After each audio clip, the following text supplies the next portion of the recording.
Give thanks to Allah for the moon and the stars. Praise Him all day for what is and what was.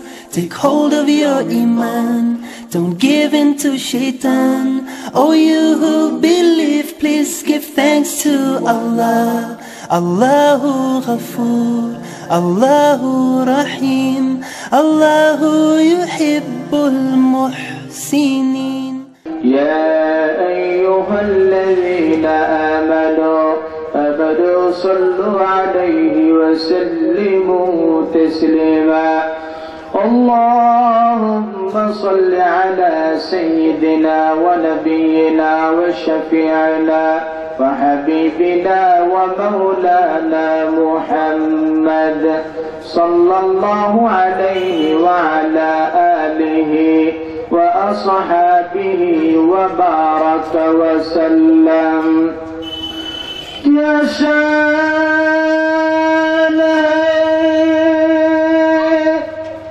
اللہ کی محبوب نبی کی محبوب خدا ہے جو محبوب نبی کی بلغ العلا بكماله كشف الدجى بجماله حسنت جميع خصاله صلوا عليه وآله.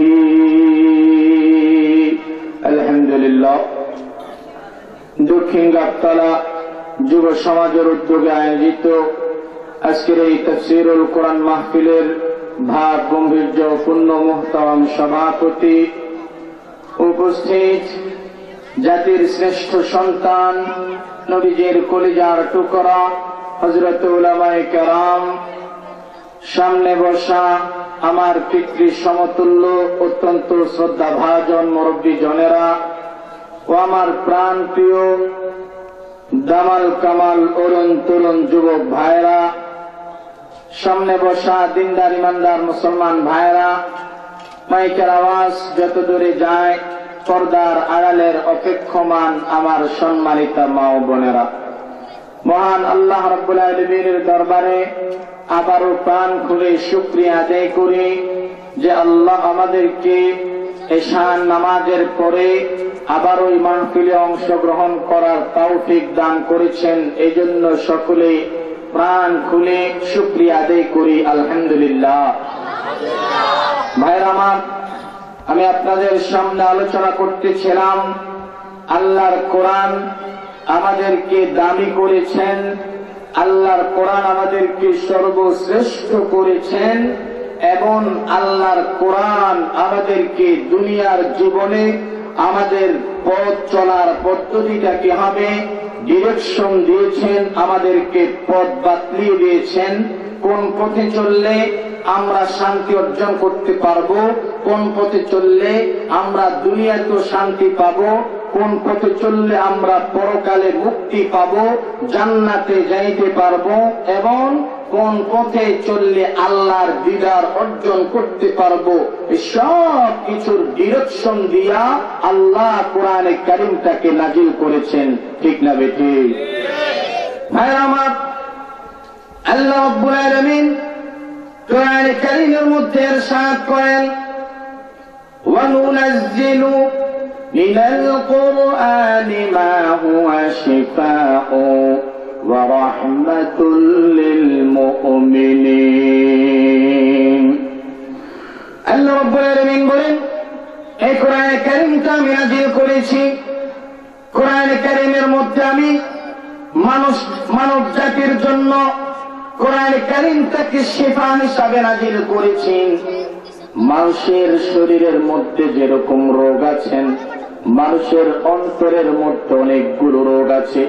রোগাক্রান্ত মানুষগুলোকে চিকিৎসা করার জন্য, মানুষগুলোকে guide দেওয়ার জন্য, পথ প্রদর্শন করার জন্য, চিকিৎসা হিসাবে, শিফা হিসাবে আল্লাহ কোরআনে কারীমটাকে নাজিল করেছেন। আমাদের শরীরের মধ্যে অনেকগুলো রোগ পাওয়া যায়। আমাদের শরীরের মধ্যে diabetes, pressure, cancer, gastric, ulcer, বিভিন্ন রকমের অনেক রোগ আমাদের শরীরের মধ্যে পাওয়া যায় কিনা বলেন? যেমনি ভাবে আমাদের শরীরের মধ্যে নানা রোগ পাওয়া যায়, ঠিক তেমনি ভাবে আমাদের শরীরের মধ্যে অনেকগুলো রোগ পাওয়া যায়। আল্লাহ বলেন শরীরের চিকিৎসার জন্য যেমনি ভাবে আল্লাহ দুনিয়ার জমিনে বিভিন্ন এমবিবিএস ডাক্তার আছেন, ঠিক তেমনি ভাবে রোগের চিকিৎসার জন্য আল্লাহ উলামায়ে কেরামকে রোগের ডাক্তারে, রোগের রুহানি ডাক্তার হিসাবে দুনিয়ার জমিনে প্রেরণ করেছেন। ঠিক না বেঠিক? চিকিৎসা, শরীরের মধ্যে যখন আমাদের রোগ হয়, আমাদের বিভিন্ন রোগাক্রান্ত সেই শরীরটা নিয়ে আমরা ডাক্তারের কাছে যাই চিকিৎসা করার জন্য। সকলে চিৎকার করে জবাব দিবেন, যায় কিনা? শরীরের রোগ নিয়ে ডাক্তারের কাছে চিকিৎসা করার জন্য যায় কিনা? ডাক্তার সেই শরীরের রোগগুলা চিকিৎসা করে। ঠিক তেমনি ভাবে আমাদের রোগের মধ্যে অনেকগুলো রোগ আছেন। রোগের রোগগুলা কি? রোগের রোগগুলা হলো গীবত, রোগের রোগগুলো হলো শিকায়েত, রোগের রোগগুলো হলো অহংকার, রোগের রোগগুলো হলো পরনিন্দা, রোগের রোগ হলো হিংসা, বিদ্বেষ। এইভাবে আমাদের শরীরের মধ্যে নানা রুহানি রোগ আছেন। রোগের রোগগুলো হইল এইভাবে আমাদের শরীরের মধ্যে যে সমস্ত রুহানি রোগ আছেন, এর মধ্যে সুদ একটা রুহানি রোগ, ঘুষ একটা রুহানি রোগ, এইভাবে মানুষকে ঠকানো একটা রুহানি রোগ, মানুষ খুন করা একটা রুহানি রোগ। এইভাবে নানা রোগ আমাদের রুহের মধ্যে আছে। শরীরের মধ্যে যেমনি ভাবে রোগ হয়, রুহের মধ্যে রোগ হয়। আল্লাহ বলেন কোরআনে কারীমটাকে আমি আল্লাহ নাযিল করেছি একমাত্র আমার বান্দাদেরকে রুহানি চিকিৎসা করার জন্য। তাদের রুহের মধ্যে যে সমস্ত রোগ আছেন, সে রোগগুলা চিকিৎসা করার জন্য আমি আল্লাহ কোরআনে কারীমটাকে নাযিল করেছি। আমাদের শরীরের মধ্যে যখন রোগ হয়, তখন আমরা ডাক্তারের কাছে যাই চিকিৎসা করার জন্য। রোগটা যদি একটু জটিল হয়, তাহলে ডাক্তার ইনজেকশন দেয় কিনা? শরীরের রোগটা সুস্থ করার জন্য, রোগটাকে ভালো করার জন্য ডাক্তার ইনজেকশন দেয় কিনা? ইনজেকশন দিলে সামান্য একটু ব্যথা লাগে কিনা? সকলে জবাব দিবেন, ব্যথা লাগে কিনা? আবার যদি রোগটা আরেকটু জটিল হয়, রোগটা যদি আরেকটু কঠিন হয়, তাহলে স্যালাইন ফুস করতে হয়। সুইটা আরেকটু মোটা, ব্যথা আরেকটু বেশি লাগে কিনা? আবার যদি রোগটা আরো কঠিন হয়, স্যালাইনও কাজ হয় না, তখন সার্জারি করতে হয়, অপারেশন করতে হয়, ব্যথা আরেকটু বেশি লাগে কিনা? তারপরে কোনো প্রকারের উফ আহ করার কোন সুযোগ আছে নাই। ঠিক তেমনি ভাবে উলামায়ে কেরাম হইল রুহানি ডাক্তার। কোরআন থেকে প্রেসক্রিপশন নিয়া, হাদিস থেকে প্রেসক্রিপশন দিয়া উলামায়ে কেরাম রুহের চিকিৎসা করবে। রুহের চিকিৎসা করতে গেলে দুই একটা ব্যথা লাগে, কথা বলে লাগবে কিনা? অন্তরের বিরুদ্ধে দুই একটা কথা যেতে পারে কিনা? তাই বলে কি আমরা মনে কষ্ট নেব? তাই বলে কি কষ্ট নেওয়া যাবে? শরীরের চিকিৎসা করতে হলে যেমনি ভাবে যত আঘাতে হয় সব কিছু আমরা সহ্য করি, ডাক্তারকে গালি দেই না। ঠিক তেমনি ভাবে রুহানি চিকিৎসা করতে গেলেও উলামায়ে কেরাম কোরআন থেকে, হাদিস থেকে যখন প্রেসক্রিপশন দেওয়া শুরু করবে, তখন আমাদের অন্তরের বিরুদ্ধে দুই একটা কথা যেতে পারে, আমাদের অন্তরের মধ্যে খারাপ লাগতে পারে। তাই বলে কি উলামায়ে কেরামকে গালি দেওয়া যাবে? এই কথা বলেন, যাবে? যাবে। আমাদের রুহের মধ্যে রোগ আছে, আমাদের মধ্যে অহংকারের রোগ আছে কিনা? ভাই আমার, অহংকার তোমার এক টুকরো, যার অন্তরে সর্ষের তেল পরিমাণ, সর্ষের দানা পরিমাণ অহংকার পাওয়া যাবে। আল্লাহ রাব্বুল আলামিন বলেন কিয়ামতের ময়দানে ওই ব্যক্তিটাকে আমি আল্লাহ অহংকারের কারণে তাকে জাহান্নামে নিক্ষেপ করব। হাদিসের মধ্যে আল্লাহর নবী বলেন আল কিবরিয়া উরিদাউন, অহংকার হলো আল্লাহ রাব্বুল আলামিনের চাদর। যে ব্যক্তি অহংকার করবে, সে ব্যক্তি আল্লাহর চাদর নিয়ে টানাটানি করলো। সুতরাং যে ব্যক্তি আল্লাহর চাদর নিয়ে টানাটানি করবে, কিয়ামতের ময়দানে আল্লাহ ওই ব্যক্তিটাকে জাহান্নামে নিক্ষেপ করবে। অহংকারের রোগ আমাদের মধ্যে আছে কিনা? এই মিয়া কথা বলেন, অহংকারের রোগ আমাদের মধ্যে আছে কিনা? আজকে অহংকারের রোগ থাকার কারণে সমাজে যত মারামারি হয়, যত কাটাকাটি হয়, যত ফিতনা ফাসাদ হয়, এর অধিকাংশটাই অহংকারের কারণেই হয়ে থাকে। একজন আরেকজনকে যত আক্রমণাত্মক কথাবার্তা বলে সব কিছু অহংকারের কারণে হয়ে থাকে। সে আমাকে এমন কথা বলতে পারে কিনা, অমুকে আমাকে এই কথা বলতে পারে কিনা, এইভাবে সমস্ত রকমের ফিতনা ফাসাদ, সমস্ত মারামারি আর কাটাকাটি সব কিছু দেখা যায় সর্বপ্রথম অহংকারের কারণে। চিৎকার দিয়ে বলেন ঠিক না বেঠে? আজকে আমাদের সমাজে অহংকারের রোগ আছে। আমাদেরকে অহংকারে আস্তে আস্তে করে চুষে চুষে খাচ্ছে। আমি চৌধুরী বংশের লোক, আমি মিয়াজি বংশের লোক, আমি হ্যান্টের মজুমদার বংশ, আমার সঙ্গে সে কিনা অশান্তির পৃথিবী সৃষ্টি হয়েছেন। ঠিক না বেঠে? ভাই আমার, আমাদের শরীরের মধ্যে অহংকার আছেন, রুহের মধ্যে অহংকার আছে, আমাদের মধ্যে গীবতের রোগ আছে, গীবতের রোগ।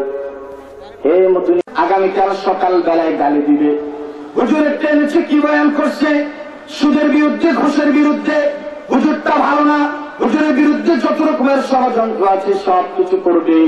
যারা মাহফিল করেছি, কে বলেছে মাহফিল করার জন্য? কোন ধরনের হুজুর দাওয়াত দিল? হুজুর সুদের বিরুদ্ধে কথা কয়, ঘুষের বিরুদ্ধে কথা কয়, হিংসার বিরুদ্ধে কথা বলে, হুজুর নানা আজেবাজে কথাবার্তা বলে। এইভাবে হুজুরদেরকে গালি দেয়, কোরআনকে গালি দেয়, দেয় কিনা স্পেনের মানুষ দেখাইতে পারে। যদি কোরআনের সাথে সুন্দর মুআমালা করেন, যদি কোরআনের সাথে সুন্দর আচরণ করেন, যদি কোরআন থেকে শিক্ষা নেওয়া, যদি নিজের জীবনটা পরিচালনা করার চেষ্টা করেন, তবে কোরআন আপনাকে মুক্তি দিবে, তবে কোরআন আপনাকে জান্নাত দেখাইয়া দিবে। আর যদি কোরআনের বিরুদ্ধে ষড়যন্ত্র করেন, যদি কোরআনকে রংচাল করার চেষ্টা করেন, যদি আল্লাহ কোরআনের মাহফিলকে ষড়যন্ত্র করে বন্ধ করে দেওয়ার চেষ্টা করেন, আল্লাহ কোরআন আপনাকে এই দুনিয়াতে লাঞ্ছিত করবে, পরকালে আপনাকে জাহান্নামের গভীরে নিক্ষেপ করবে। অনেকে বলে যে হুজুর মোল্লা মৌলবীরা এত কথা বলার দরকার কি? আপনাদের কাজটা হচ্ছে আপনাদেরকে মানুষ দাওয়াত করবে, মুরগির রান খাওয়াবে, খাবেন, মসজিদের ইমামতি করবেন, মসজিদের মিম্বরে বসে বসে থাকবেন। এত কথা বলার দরকার কি? এত পেচারের দরকার কি আপনাদের? এমনি ওলামায়ে কেরাম কি শুধু মসজিদের মিম্বরে থাকবে?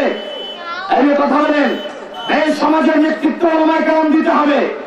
এই কোরআনের ধারক বাহক কারা? ওলামায়ে কেরাম। ওলামায়ে কেরামের দায়িত্ব আছেন সমস্ত মানুষগুলোকে জাহান্নাম থেকে বাঁচানোর জন্য।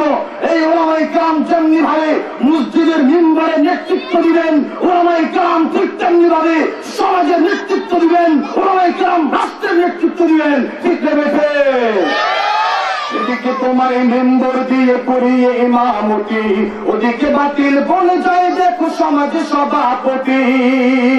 ঠিক রেখে ওলামায়ে কেরামকে বলছি, আলেম সমাজকে বলছি, এদিকে তোমায় মেম্বর দিয়ে করিয়ে ইমামতি, ওদিকে বাতিল বলে যায় দেখো সমাজে সভাপতি। না করে নামাজ কাটাল যারা জীবন জিন্দেগি, ক্ষমতার জোরে তারাই এখন মসজিদে সভাপতি। না করে নামাজ কাটাল যারা জীবন জিন্দেগি, ক্ষমতার জোরে তারাই এখন মসজিদে সভাপতি।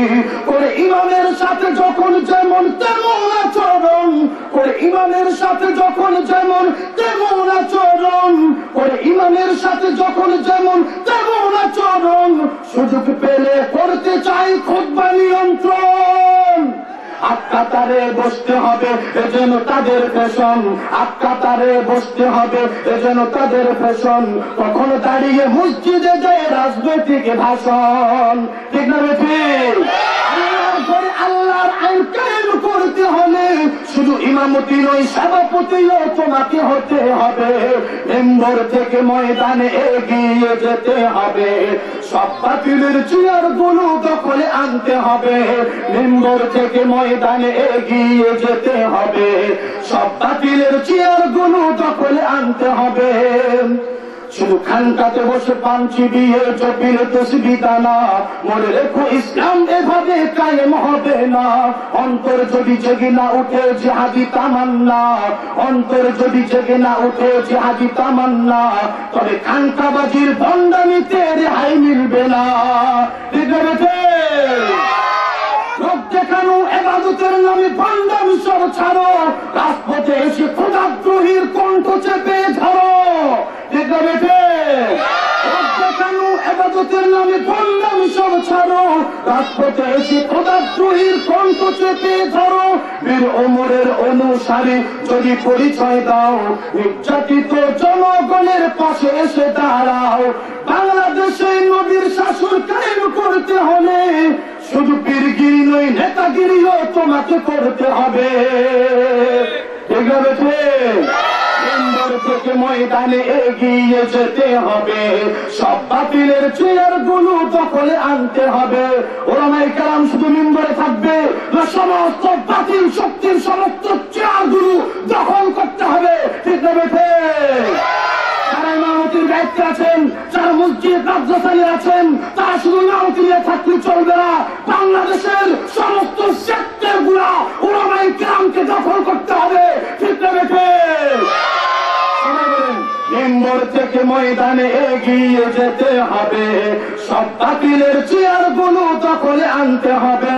মেম্বার থেকে ময়দানে এগিয়ে যেতে হবে, সব বাতিলের চেয়ার গুলো দখলে আনতে হবে।